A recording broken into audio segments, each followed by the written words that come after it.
Hola, bienvenidos a una nueva emisión de noticias en France 24. Los saluda Andrés Mesa Muñoz. Vamos con los titulares. Benjamín Netanyahu dio su primer discurso desde que se pactó la tregua y dijo que Israel está preparado para regresar a la batalla si se rompe el cese, mientras que la portavoz de la Casa Blanca afirma que las negociaciones comenzarán el sábado en Pakistán. La tregua no existe en Líbano. Los ataques de hoy por parte de Israel dejan más de 250 muertos y cerca de 1.200 heridos. Donald Trump y Benjamín Netanyahu dicen que el país no está incluido en el cese el fuego pactado con Irán, pero el mediador Pakistán señala que sí. Ecuador llama a consulta a su embajador en Colombia. La medida se produce luego de que el presidente Gustavo Petro afirmara que el ex vicepresidente ecuatoriano Jorge Glass es un preso político a pesar de que fue condenado por corrupción. Un nuevo episodio de las tensiones bilaterales.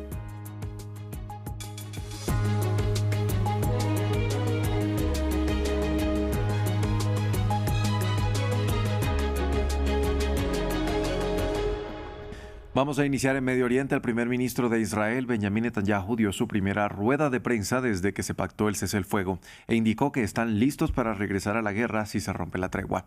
Agregó que este pacto no es el fin de la campaña militar israelí y también reiteró que Líbano no está incluido en el cese, contrariando la postura del primer ministro de Pakistán, quien ha servido de mediador y que dice que el cese sí aplica para territorio libanés. Esto fue lo que dijo Netanyahu. Exijo que esta cese provisional no deba incluir a Hezbollah. Tenemos que seguir atacando a Hezbollah, cada vez con más fuerza. Hemos lidiado un gran golpe a Hezbollah. Nunca han experimentado algo así. También se pronunció la portavoz de la Casa Blanca, Caroline Leavitt, e indicó que Netanyahu y Donald Trump hablaron telefónicamente y que el primer ministro respaldó al mandatario de Estados Unidos. Agregó que Irán cesará su enriquecimiento de uranio y reiteró que la tregua no aplica al Líbano. De otro lado, anunció las conversaciones comenzarán el sábado en Pakistán. Puedo anunciar que el presidente enviará a su equipo negociador encabezado por el vicepresidente de Estados Unidos, J.D. Vance, el enviado especial Steve Witkoff y el señor Jared Kushner a Islamabad para mantener conversaciones este fin de semana. La primera ronda de dichos diálogos será el sábado por la mañana, hora local, y esperamos con interés esas reuniones presenciales. Antes de las declaraciones de la Casa Blanca y de Benjamín Netanyahu, Israel realizó ataques a gran escala en Líbano. Según el Ministerio de Salud libanés, los bombardeos de hoy han dejado más de 250 muertos y alrededor de 1.200 heridos. Por su parte, Hezbollah advirtió que tiene derecho a responder por las armas. El reporte lo tiene desde Beirut nuestra corresponsal Etel Bonet. Tras la oleada masiva de bombardeos de este mediodía, el ejército israelí ha continuado sus ataques en las últimas horas sobre distintos puntos del Líbano, incluyendo nuevos impactos en Beirut, donde un edificio ha sido completamente destruido en el barrio de Tayet al-Hayat. Según el ejército israelí, las operaciones forman parte de su campaña contra infraestructuras de Hezbollah, a quien acusa de replegarse y redistribuirse dentro de la capital.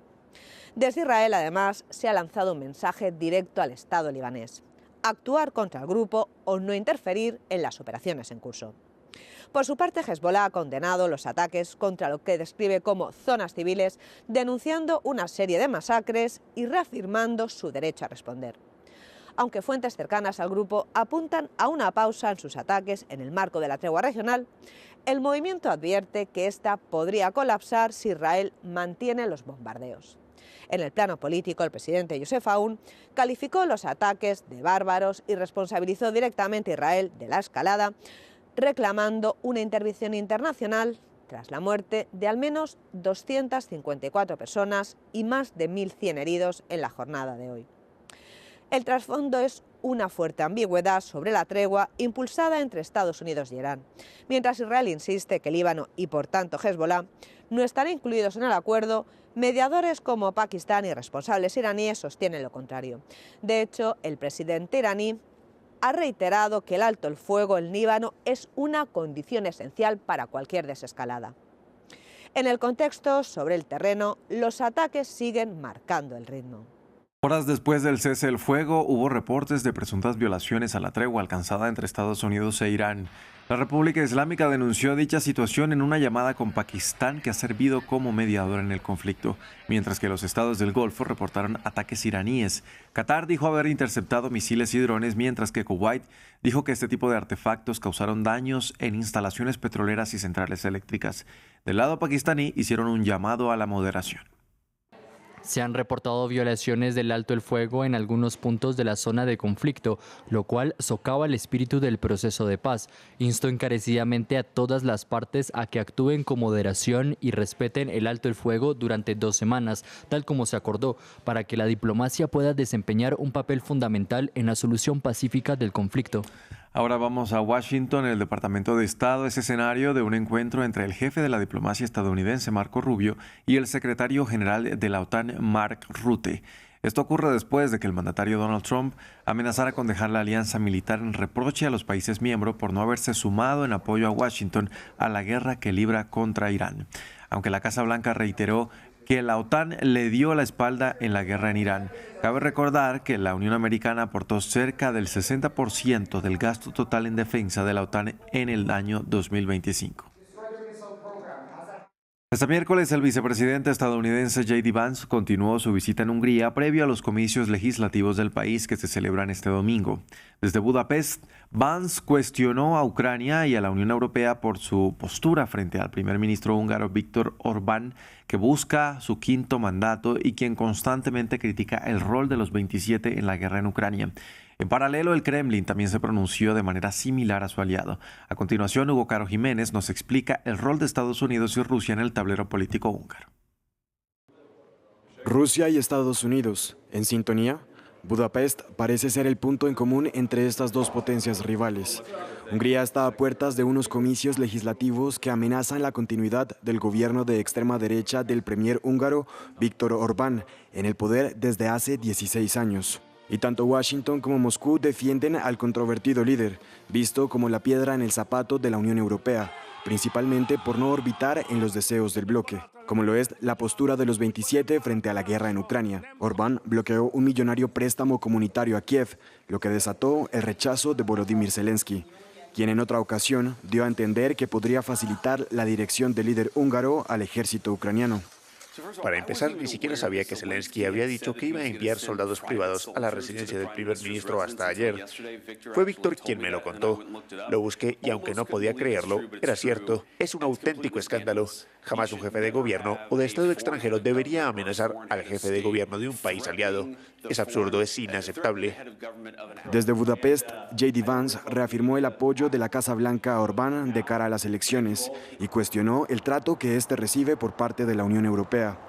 Una postura que no dista mucho de la del Kremlin. Pero hablando en serio, a muchos actores en Europa, en Bruselas, no les gustaría que Orbán ganara otras elecciones.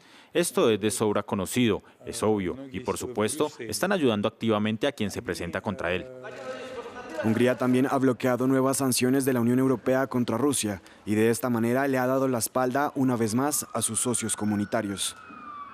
Y aunque Orbán llega a los comicios cobijado por Donald Trump y Vladimir Putin, las encuestas apuntan a que podría ser derrotado por quien alguna vez fue su aliado, el candidato de la oposición Peter Magyar, quien espera acortar la distancia entre Bruselas y Budapest si sale vencedor.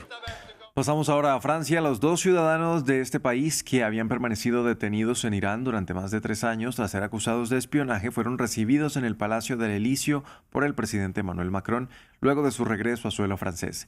Cécile Collier y Jacques Paris expresaron su agradecimiento por la gestión para liberarlos y dijeron que no se sienten derrotados.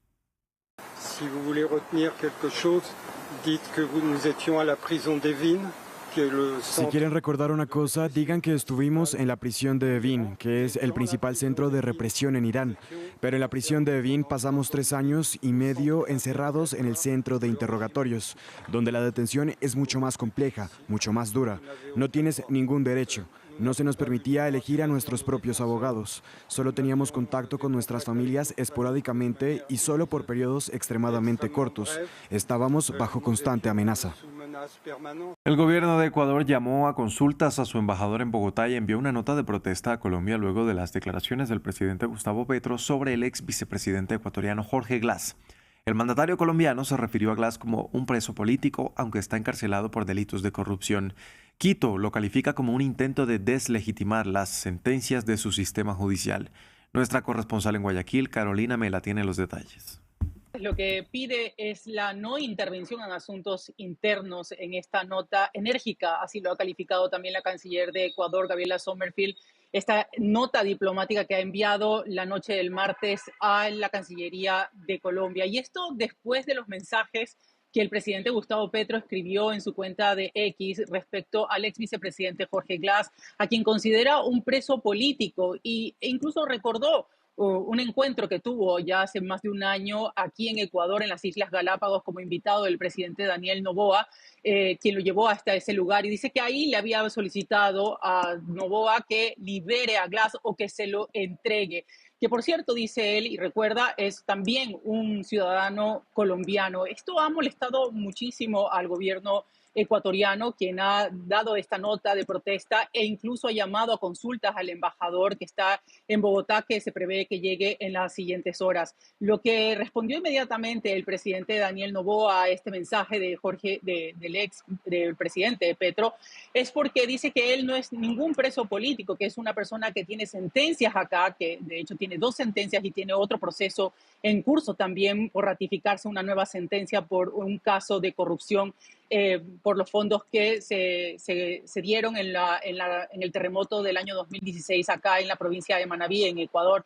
Y reclamó además también este mensaje que también escribió el presidente Daniel Noboa en X sobre la soberanía y no entrometerse en asuntos internos. Y eso lo volvió a repetir la canciller Gabriela Sommerfield.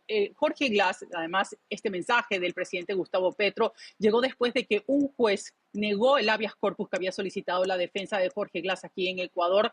Los diputados de Argentina están discutiendo una reforma a la ley de glaciares. Hoy es el último debate y su decisión será definitiva para determinar si modifican o no la ley o si la norma regresa a discusiones del Senado. Los ambientalistas denuncian que la medida podría o pondría en peligro el agua de más de 7 millones de personas, mientras que el gobierno quiere promover la explotación minera, particularmente de litio.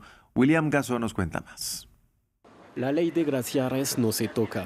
Con esta frase, activistas de Greenpeace protestaron frente al Congreso de Argentina, mientras los diputados debaten la modificación de la norma de 2010. Los ambientalistas denuncian que la reforma pondría en riesgo el agua que dan 17.000 glaciares del país a 12 provincias. En los glaciares, Argentina es un ejemplo en cuanto a protección y la ley de glaciares es un ejemplo a nivel mundial. Derogar y modificar esta ley significa poner en riesgo el futuro del agua para los argentinos, de la cual hoy dependen 7 millones de argentinos.